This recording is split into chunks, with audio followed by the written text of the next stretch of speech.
পুরুলিয়া বাঙালির এক আবেগের জায়গা। এই জায়গাটাকে তোমরা কিভাবে 2 রাত 3 দিনে কভার করতে পারবে একদম মিনিমাম খরচায়, চলো আজকের এই ভিডিওতে এই ব্যাপারে কথা বলা যাক।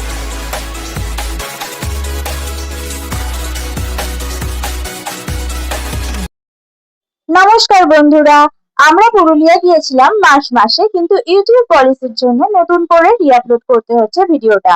সকালে আমরা সাঁতরাগাছি থেকে ধরে নিয়েছিলাম রূপসী বাংলা সুপারফাস্ট স্লিপারে। এর ভাড়া পড়ে 130 টাকা মাথা পিছু। আপনাদের সুবিধার্থে একটি ট্রেনের সম্পূর্ণ লিস্ট আমরা এখানে দিয়ে দিলাম, আপনারা চাইলে পজ করে দেখে নিতে পারেন। পুরুলিয়া মোটামুটি 3000 থেকে 3500-এর মধ্যে সম্পূর্ণ ঘোরা সম্ভব। হাওড়া ও সাঁতরাগাছি থেকে ট্রেনে যেতে সময় লাগে মোটামুটি 4 থেকে 5 ঘন্টা। তাই প্রাকৃতিক সৌন্দর্য উপভোগ করতে বেশি হেক্টিক জার্নি করারও প্রয়োজন পড়ে না। মার্চ মাসে চারিদিকে পলাশ ফুলের যেমন শোভা দেখা যায়, বর্ষাতেও সুন্দর লাগে পুরুলিয়া, কারণ এখানে এত ড্যাম এবং ঝর্ণা রয়েছে। তো আমরা মোটামুটি 11:50 নাগাদ এসে পৌঁছলাম পুরুলিয়া স্টেশনে। আমাদের ট্রিপটা বয়স্ক মানুষজনদের কথা মাথায় রেখে অর্গানাইজ করা হয়েছিল এবং অর্গানাইজ করেছিলেন ট্রিপটানিক অ্যাডভেঞ্চার্স। গাড়ি, রুম ও ট্রিপ সংক্রান্ত সকল ডিটেলস পেতে স্ক্রিনে দেওয়া নাম্বারে আপনারা যোগাযোগ করতে পারেন।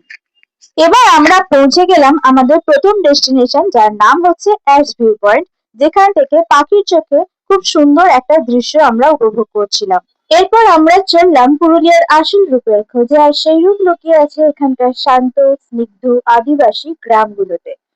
এখানকার গ্রামগুলোর বাড়িগুলোই একটু আলাদা, কারণ রয়েছে মাটির বাড়ি, তাতে আবার বিভিন্ন নকশা কাটা। সেই দেখতে দেখতে পেয়ে গেলাম পলাশের দেখা। আমরা এখন এই সুন্দর রাস্তা দিয়ে চলেছি অযোধ্যা হিলটপের দিকে। পৌঁছে গেলাম WBCADC-র বিল্ডিং এ। পুরুলিয়ার অযোধ্যা পাহাড়ে গিয়ে কোথায় থাকবেন তা নিয়ে অনেকেরই টেনশন থাকে। আপনারা চাইলে সরকারি ব্যবস্থাপনার খুব সুন্দর একটি জায়গা বেছে নিতে পারেন। এই সরকারি টুরিস্ট লজগুলি বেশ পরিপাটি। সেখানেই আমাদের আজকের আস্থানা। প্রথমে আমাদেরকে ভিতরে ঢুকে নিহারিকাতে, মানে প্রথম এই যে বিল্ডিংটা, এর মধ্যে গিয়ে আগে আমাদের বুকিংটা কমপ্লিট করে নিতে হবে। বুকিং হবে অনলাইনে, অনলাইন প্রসিজারটা আমরা একটু পরে বলে দিচ্ছি। আর তারপরে আমরা পৌঁছে গেলাম মালবিকায়। বুকিং প্রসিজারটা আমরা পরে বলছি, তার আগে আমরা সাইট সিন করতে বেরিয়ে গেছি এবং সাইট সিন করার আগে আমরা একটু লাঞ্চ করে নিলাম। লাঞ্চ করার পর আমরা এগিয়ে চললাম আমাদের পরের ডেস্টিনেশন ময়ূর পাহাড়। ময়ূর পাহাড়ের বাইরেই ছিল এত সুন্দর একটা হাট, যেখানে এই হ্যান্ডক্রাফট জিনিসগুলো পাওয়া যাচ্ছিল। সত্যি কথা বলতে পুরুলিয়ার ম্যাক্সিমাম জায়গাতে এই হ্যান্ডক্রাফট জিনিসগুলোর দাম তুলনামূলক বেশি, কারণ কলকাতাতে তোমরা যে রেটে পাবে তার থেকে বেশি রেটেই এখানে পাবে, যেটা সত্যি খুব খারাপ লাগে। কিন্তু এমন কিছু স্পটও আছে যেখানে তুমি অ্যাকচুয়ালি ভালো রেটে পেয়ে যাবে, সেটা আমরা আগে গিয়ে বলছি। ময়ূর পাহাড়ে আমরা 7 থেকে 8 মিনিট মতো ট্রেক করে একটা মন্দিরে উঠে এসে পৌঁছালাম, যেখানে সবার আগে তো পেলাম এত সুন্দর একটা ভিউ। এখানে আছে একটা ওয়াচ টাওয়ার। এই ওয়াচ টাওয়ার দিয়ে যে ভিউটা আমরা পেলাম সেটা মনে রাখার মতো। আর কি সুন্দর হাওয়া দিচ্ছিল এখানে। এখানেই আমরা বেশ কিছুক্ষণ টাইম কাটিয়ে দিলাম। আর এখানেই ছিল একটা হনুমান মন্দির, যার দর্শন না করলেই নয়। এগিয়ে চললাম ডে 1-এর ফাইনাল ডেস্টিনেশন সুসাইড পয়েন্টের দিকে। এই জায়গাটার নাম যতটা ইন্টারেস্টিং, ততটাই সত্যি জায়গাটাও ইন্টারেস্টিং। ময়ূর পাহাড় থেকে 20 থেকে 25 মিনিট গাড়ি চালিয়ে দূরত্ব, খুব একটা বেশি দূর ছিল না। অযোধ্যা পাহাড়ের কোলে লুকিয়ে থাকা এক অসাধারণ ভিউ পয়েন্ট সুসাইড পয়েন্ট। নামটা একটু ভয়ঙ্কর শোনালেও জায়গাটা কিন্তু অবিশ্বাস্য সুন্দর। চারপাশে সবুজ জঙ্গল, পাথুরে পাহাড় আর নিচে বিস্তীর্ণ উপত্যকা দৃশ্য, এক কথায় মন ছুঁয়ে যাওয়ার মতো। এখানে দাঁড়িয়ে দূরে দেখা যায় ড্যামের জল, যা পুরো পরিবেশটাকে করে তোলে আরো মায়াবী লাগে এখান থেকে যখন আপনি দেখবেন সানসেটটা। এখানে কংসাবতী নদীর জল আরো অপূর্ব লাগে এখানে। সেই সব দেখতে দেখতে বেশ কিছু ছবি তুলে সানসেট দেখতে দেখতে আমরা এখন যেতে চলেছি আমাদের আস্তানায়। এটা হচ্ছে মালবিকা। পুরুলিয়া অযোধ্যা পাহাড়ে থাকার জন্য আপনারা বুক করে নিতে পারেন WBCADC-র মালবিকা বা নিহারিকা। সরকারি এই কটেজগুলো, ডরমিটরিগুলো অত্যন্ত পরিপাটি, নিরাপদ এবং ফ্যামিলি এবং বন্ধুদের জন্য দারুণ জায়গা হতে পারে। তবে এদের চাহিদা অনেকটাই বেশি, তাই আগে ভাগে অনলাইনে বুকিং করে নেওয়া ভালো। ডেসক্রিপশনে অনলাইনে বুকিং পোর্টালটা দেওয়া রয়েছে, সেখানে গিয়ে প্রজেক্ট সিলেক্ট করুন WBC ADC Ayodhya hill project, তারপর সেখান থেকে বুক করে নিন। অত্যন্ত সুন্দর সাজানো গোছানো এই জায়গাটা আমাদের বেশ ভালো লেগেছিল। তো আপনারা পিক সিজনে যাওয়ার অন্তত 1-2 মাস আগে বুক করে নিন। দেখতে দেখতেই চলে এলো পরের দিন, আর আমরা হোমস্টে থেকে 1 কাপ চা, বিস্কুট আর কিছু ব্রেকফাস্ট সেরে চললাম আমাদের আজকের সাইট সিইং স্পট গুলোতে। বেরিয়েছিলাম সকাল 8টায় আর পৌঁছে গেলাম মার্বেল লেকে, অযোধ্যা পাহাড়ের অন্যতম আকর্ষণ। এটি কোনোভাবেই নিজে থেকে তৈরি হওয়া লেক নয়, এটাকে তৈরি করা হয়েছিল। তার কারণ এখান থেকে মার্বেল পাথর তুলতে গিয়ে একটা খাদের মতো তৈরি হয় এবং সেখান থেকে এই লেকটি তৈরি হয় বৃষ্টির জল বা ভূগর্ভস্থ জলের মাধ্যমে। রুক্ষ পাহাড়ের মধ্যে স্বচ্ছ জলরাশি দেখতে দেখতে আমরা চলে এলাম বামনি ওয়াটারফলস, আমাদের নেক্সট ডেস্টিনেশনে। চারিদিকে পাহাড়ি জঙ্গল আর সিঁড়ির দুপাশে সবুজের সমারোহের মধ্য দিয়ে একটু নিচে নামলেই দেখা মেলে এই জলপ্রপাতের। এখান দিয়ে ভিউ খুব সুন্দর, এখান দিয়ে ঝর্ণাটাও দারুণ দেখতে পাবে, কিন্তু কষ্ট প্রচুর আছে।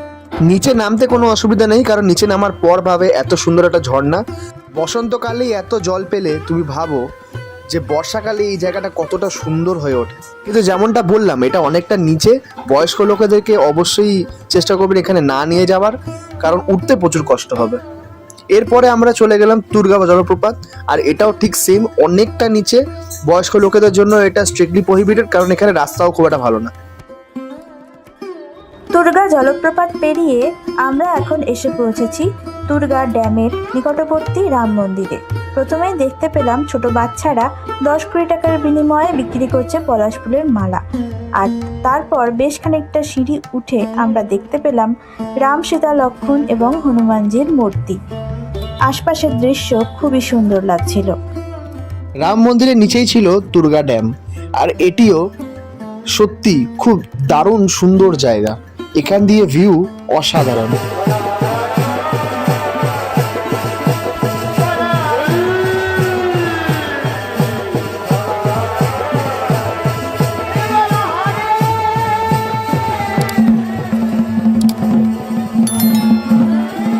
একটু লেটে পৌঁছানোর কারণে আমরা অল্প ছৌ নাচ দেখতে পেয়েছিলাম, কিন্তু ভাগ্যবশত দেখতে পেয়েছিলাম।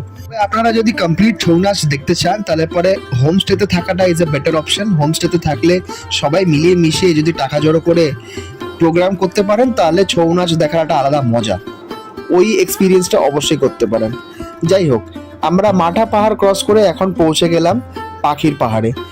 এখানকার পাহাড়গুলিতে বিভিন্ন রকম পাখির ছবি আঁকার কারণে এই জায়গাটার নাম হয়ে দাঁড়িয়েছে পাখির পাহাড়। সত্যিই যেন মনে হচ্ছে প্রাকৃতিক সৌন্দর্যের বর্ষা এখানে হয়েছে। এখান থেকে আমরা এগিয়ে গেলাম এবার মুখোশ গ্রামের দিকে। মুখোশ গ্রামেও আমরা ছোট্ট করে ছৌ নাচ দেখতে পেলাম বাচ্চাদের দ্বারা, আর সেটাও বেশ সুন্দর ছিল। মুখোশ গ্রাম পপুলার হচ্ছে এই মুখোশগুলোর জন্যই, আর এই জায়গাটা যথেষ্ট সুন্দর একটা জায়গা, যে জায়গাটাকে মিস করলে হবে না, কারণ এটাই পুরুলিয়ার কালচার। এই জায়গাটাকে মিস করা মানে হচ্ছে আপনি পুরুলিয়াটাই মিস করে দিলেন। আমার পার্সোনালি এটা খুব পছন্দের একটা জায়গা হয়ে দাঁড়ালো। পলাশ এবছর খুব কম ফুটলেও মাঝে মাঝে তার শোভা আমরা দেখতে পাচ্ছি। চলে এসেছি বাঘমুন্ডি শহরের বিখ্যাত মন্দির লহরিয়া শিব মন্দিরে। ক্যাচা পাহাড়ের পাদদেশে পলাশ ফুলের সমারোহে কেষ্টবাজার ড্যামের একদম গায়ে রয়েছে এই মন্দির। প্রথমেই রয়েছে লক্ষ্মী নারায়ণের মন্দির, তারপর পুরুলিয়ার বিশেষ বিশেষ শিল্প নিয়ে খুলেছে বাজার, আর তারপরেই বিখ্যাত সেই স্বয়ম্ভু শিবের থান। প্রসাদ হিসাবে পাওয়া গেল সাদা নকুলদানা, নারকেলের কুচি। প্রতি সোমবার মানত করে নারকেল বেঁধে পুজো দেন লোকজনেরা। পাশাপাশি দুর্গা, কালী ও রাম মন্দির দেখতে পেলাম। রাম মন্দিরে তখন চলছিল নাম গান।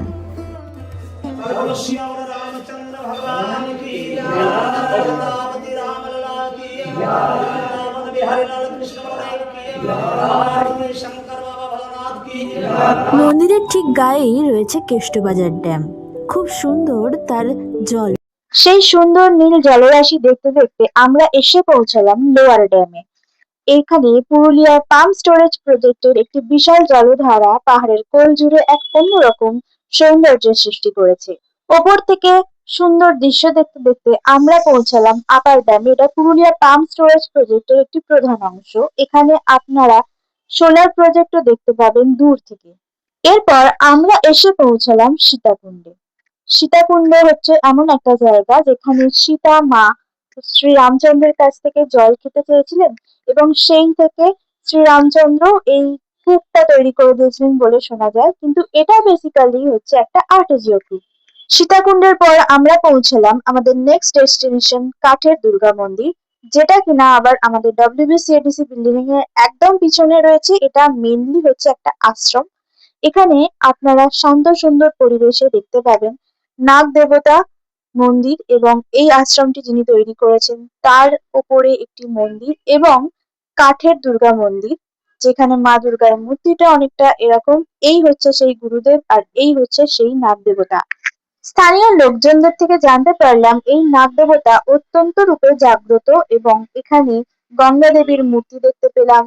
আর এখানে যে দুর্গা ঠাকুরটি রয়েছে তার হাতে সর্বক্ষণ জলে একটি প্রদীপ। এই প্রদীপ অনির্বাণ। আর এই হচ্ছে সেই কাঠের দুর্গা ঠাকুর। আমাদের এই দিনের জন্য এতটাই ছিল। তো পরের দিন আমরা বেরিয়ে পড়লাম আবারও এবং এবার আমাদের গন্তব্যস্থল ছিল পাঞ্চেত ড্যাম। ডিভিসির একটা অন্যতম প্রজেক্ট, যেখানে এই ড্যামটা আর তার সঙ্গে রয়েছে বেশ কিছু সোলার প্যানেল। তো এইসব দেখতে দেখতে আমরা পৌঁছে গেলাম জয়চণ্ডী পাহাড়ের উদ্দেশ্যে আর পৌঁছে গেলাম প্রথমে গড় পঞ্চকোট রাস মন্দিরে। পঞ্চকোট রাজবংশের রাজত্বকালে তৈরি এই মন্দিরটা মেইনলি টেরাকোটা শিল্পে এবং কারুকার্যে ভরপুর। এখানে একটি পুরনো মন্দির এবং একটি নতুন মন্দির আপনারা দেখতে পাবেন এবং এখানে রাধাকৃষ্ণের মন্দির রয়েছে। এখানে রাস উৎসব হয়। তো আমরা এখানেই আজকের লাঞ্চটা করব। তো লাঞ্চে ছিল লক্ষ্মীভোগ চাল আর সেটা খেয়েই আমরা বেরিয়ে পড়লাম বরন্তী লেকের উদ্দেশ্যে। সূর্যের আলোয় লেকের জল অত্যন্ত ঝলমল করছিল। এই লেকটার নাম হচ্ছে বরন্তী লেক, কিন্তু এই লেকটা মূলত তৈরি হয়েছে দুটো পাহাড়ের মাঝখানে। একদিকে রয়েছে লেবুগুড়া পাহাড় আর আরেকদিকে রয়েছে বরন্তী, আর দুটোর মাঝখানে এই জলরাশির নাম হয়েছে বরন্তী লেক। অত্যন্ত ফটোজেনিক এই স্পটটা ছেড়েই বেরোতে ইচ্ছা করছিল না, তবুও বেশ কিছু ছবি তোলার পর আমরা বেরিয়ে পড়লাম আমাদের নেক্সট ডেস্টিনেশনের উদ্দেশ্যে, আর সেটা হচ্ছে জয়চণ্ডী পাহাড়।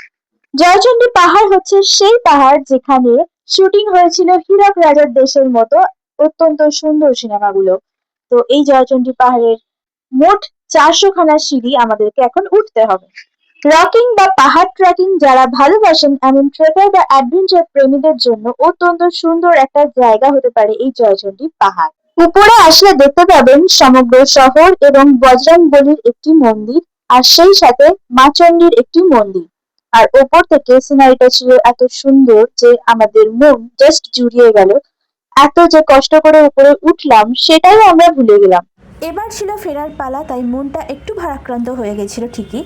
এবার আসি মেন জিনিসটা, যেটা হচ্ছে 8 জনের পার হেড খরচা কত পড়তে পারে। তো আমরা যেহেতু ডরমিটারিতে ছিলাম সরকারি, সেখানে 3000 টাকা 8 জনের মাথা পিছু, মানে 375 টাকা পড়ছে। আর খাবার খরচ ছিল 400 টাকা করে ধরে 3 দিনের 1200 টাকা মাথা পিছু। আর গাড়ি আমাদের পড়ে গেছিল 9500 টাকার মতো, যেহেতু আমরা পিক সিজনে গেছিলাম। তো এই হলো আমাদের একটা রাফ এস্টিমেশন। এটা আপনারা চাইলে স্ক্রিনশট নিতে পারেন আপনাদের ফিউচার প্ল্যানিংয়ের জন্য। আর এছাড়াও আপনারা যে ট্যুর এজেন্সি দিয়ে আমরা গাড়ি বুক করেছি তাদেরকে দিয়েও আপনারা হোমস্টেও বুক করতে পারেন। ট্যুর এজেন্সি দিয়ে বুক করলে খরচাটা পড়বে এরকম। আশা করি এই ভিডিওটা আপনাদের কাছে যথেষ্ট ইনফরমেটিভ লেগেছে। যদি ভিডিওটা পছন্দ হয়ে থাকে তাহলে লাইক, শেয়ার এবং সাবস্ক্রাইব করতে একদম ভুলবেন না। দেখা হচ্ছে আমাদের পরের ভিডিওতে। Take care, by.